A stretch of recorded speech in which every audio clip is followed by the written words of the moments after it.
Kalau gue bikin bisnis makanan dari nol, ini yang bakal gue lakuin. Mungkin pertama yang harus di disclaimer, gue bukan expert di bisnis F&B, tapi beberapa yang gue share itu berdasarkan pengalaman atau fundamental bisnis yang gue tahu. Dan pertama yang harus gue pikirin adalah, kenapa dari dulu gue nggak mau bikin bisnis makanan, karena sebenarnya gue takut. Karena ada aspek saturated. Bisnis makanan itu salah satu bisnis yang lumayan gampang untuk orang masuk, tapi untuk sampai di level miliaran atau ratusan juta, itu mungkin butuh effort yang lebih gede. Bagi yang belum tahu, maksudnya Red Ocean, Blue Ocean. Red Ocean tuh analoginya kita masuk ke industri bisnis di mana banyak pemainnya, tapi memang banyak customernya. Nah, Blue Ocean biasanya bisnis yang belum begitu banyak pemainnya, tapi customernya lagi growing. Biasanya gue lebih suka di sana. Nah, tapi jadi approach-nya gue mau coba nggak fighting di Red Ocean. Mau bisnis ide yang segimanapun, gue tuh tetap lebih prefer cari market yang nggak terlalu banyak kompetitornya dan lagi growing. Oke, first things first. Kalau kita jalanin bisnis ini dengan framework planning product, marketing, dan operation, mungkin gue bakal mulai discuss dari produknya dulu. Nah, ini salah satu aspek penting di semua bisnis-bisnis gue. Gue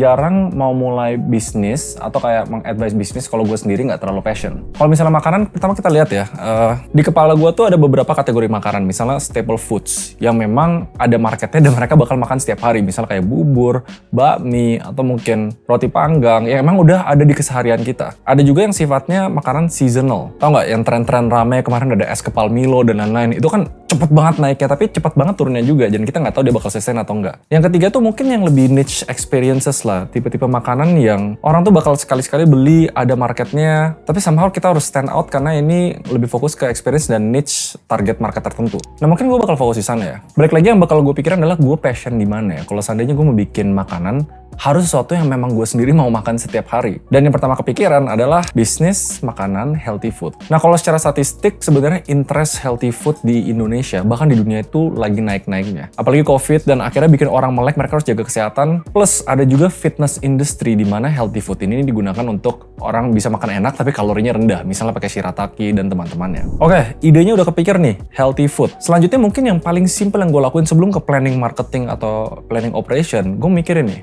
jenis makanannya apa, tipenya gimana, bahannya dari mana, modal harganya berapa. Nah, karena gue bukan chef atau orang yang ngerti cara bikin makanan enak, mungkin di sini gue bakal cari co-founder. Gue bakal cari teman gue yang memang jago masak, yang memang suka healthy food juga. Kita coba ya bikin beberapa menu gitu. Dan di kepala gue, untuk ngejalanin lean business MVP, gue nggak bakal bikin banyak menu, mungkin 1-3 doang maksimal. Dan kalau berdasarkan statistik, ini kira-kira margin yang ada di healthy food, setidaknya gue ngincer minimal 50%, apalagi pas MVP. Nah, kalau misalnya udah kepikiran nih, udah ketemu co-founder buat bikin makanannya 1-3 menu, sekarang gue bikin unit economics-nya. Oke, cari supplier, kira-kira siapa yang bisa nyediain barang shirataki, dada ayamnya, dan lain-lain.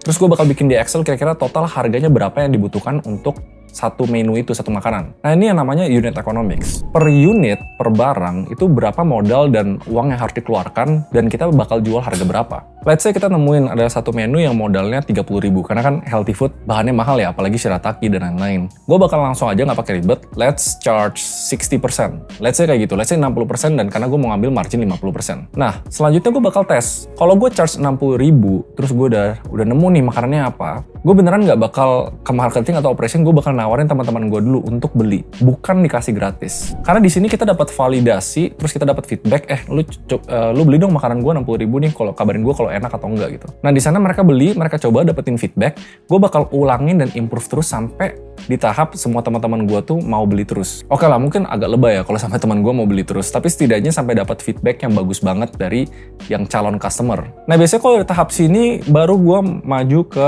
marketing. Nah, yang paling penting dari marketing itu gue harus tentuin market demographic. Siapa sih orang-orang yang bakal jadi calon customer gue? Satu, gue tahu memang healthy food lagi banyak, tapi gue perlu kecilin lagi ke siapa yang bakal makan makanan gue. Let's say, health enthusiast. Kebanyakan tuh misalnya milenial, karena mereka punya buying power. Dan mereka kebanyakan behaviornya gimana? Nah, yang pertama gue suka lakuin dengan marketing, gue nggak suka demografiin berdasarkan cuma angka. Misalnya gender, umur, di mana. Tapi gue bakal petain berdasarkan behavior. So, behavior mapping. Misalnya, orang-orang ini tipe yang suka update di Instagram workout mereka. Mereka suka nongkrong di fitness places. Mereka tipe yang suka belanja di toko-toko ini. Mereka tipe yang A, B, C. Nah, itu gue coba pelajarin dulu. Karena hal ini yang bakal decide gue mau punya branding kayak gimana. Kalau gue udah nentuin nih, misalnya gue udah nentuin, oke, milenial, mayoritas cewek, realitanya yes, healthy food tuh banyak dibeli sama cewek. Dan ternyata behavior mereka begini, preferensi mereka begini. Baru gue ngobrol sama brand designer.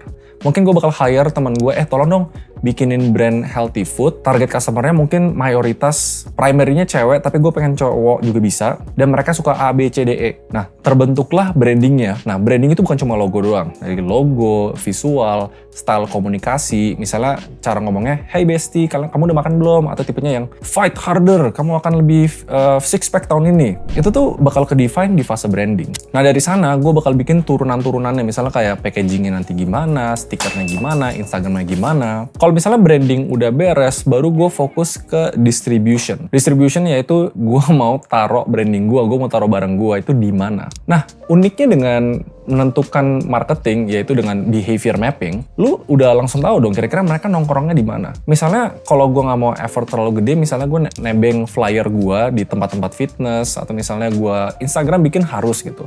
Terus kalau udah tahu behaviornya nih orang follow siapa, gue mungkin kerjasama sama influencer, lu mau nggak coba ngepromoin ini, gue kasih makanan gratis gitu. Nah, kalau misalnya di tahap sana, yang dilakuin adalah misalnya 1 bulan pertama kita jalanin organic marketing ya, kita nggak usah bayar terlalu banyak. Bikin Instagram post, tawarin personal ke orang A, orang B, ajak influencer kerjasama. Kalau misalnya ternyata di tahap itu feedback customer tuh oke, dan orang yang beli pertama kali beli lagi, wah, berarti itu validasi.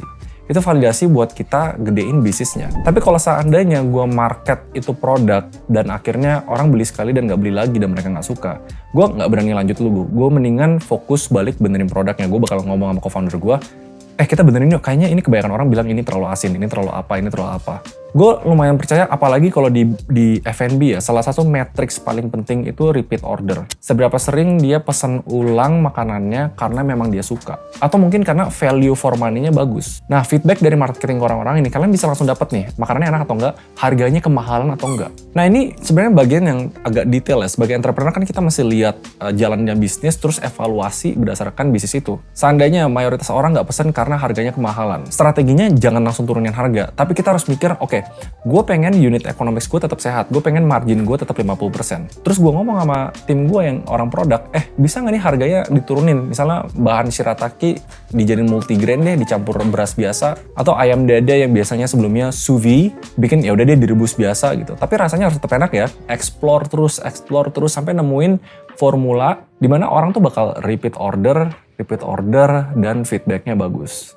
Oke, now we're talking about scaling. Seandainya kita udah figure out product, initial marketing, sekarang gimana cara gedein bisnisnya sampai to the moon? Yang pertama pasti gue bakal collaboration sama ride hailing. GoFood, GrabFood, Traveloka Eats, AirAsia Eats, siapapun itulah, gue bakal coba push produk gue untuk bisa dijual di sana. Nanti ini sekalian kita bahas operation ya, soalnya kan kita belum bahas tentang nanti dapurnya gimana dan lain-lain. Asumsi sampai selama ini tuh home industry. Oke, lanjut topik. Jadi kita mau scale, kita mau gedein. Nah, mungkin sekarang baru kita pikirin secara financials. Mungkin ini operationalnya. Sebenarnya memang harusnya dipikirin dari awal, tapi biar urutan flow-nya ngobrolnya enak, ini gue bikin di akhir. Nah, financial sebenarnya dari awal tuh kita harus tentuin modal kita berapa dan butuh berapa untuk hire orang, beli bahan di awal. Tapi harusnya itu lumayan simple dan gue udah pernah bahas di video-video gue sebelumnya. Nah, yang selanjutnya adalah gimana cara kita scale. Soalnya kalau kita organic marketing atau kita berharap mouth to mouth itu bisa grow, tapi mungkin grow-nya bakal butuh waktu lebih lama. Gue consider untuk kalau misalnya udah ada penjualan, ada cash flow. Let's say kita berhasil menjual omsetnya 20 juta dengan margin 50% sama gaji-gaji lain, mungkin bersih kita dapat 8 juta. Nah, hal yang pertama gue pikirin adalah gimana cara gue putar 8 juta itu untuk dapetin omset lebih gede di bulan depan. Hal pertama yang gue kepikiran adalah mungkin performance marketing, yaitu advertising, Instagram ads, dan lain-lain. Yang kedua mungkin membayar influencer, bukan trade doang.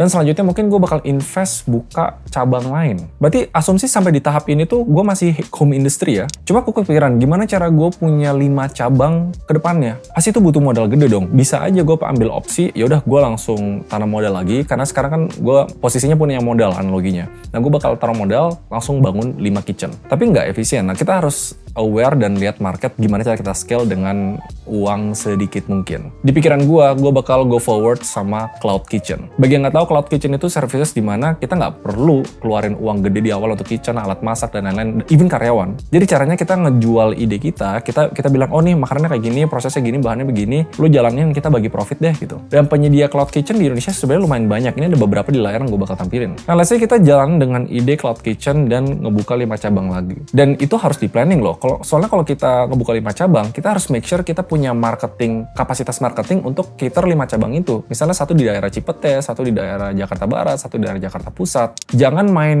buka cabang tanpa kita tahu gimana cara jangkau market di sana. Pasti sebelumnya gue bakal canvassing kira-kira fitness studio apa di sana, siapa komunitasnya di sana. Dan biasanya di tahap ini tuh gue udah mulai punya tim. Tapi ya balik lagi, kapasitas kita untuk hire tim itu tergantung dari cash flow kita dan berapa banyak uang yang kita punya. Tapi untuk di awal mungkin yang bakal gue hire itu orang operasional yang sifatnya dapur.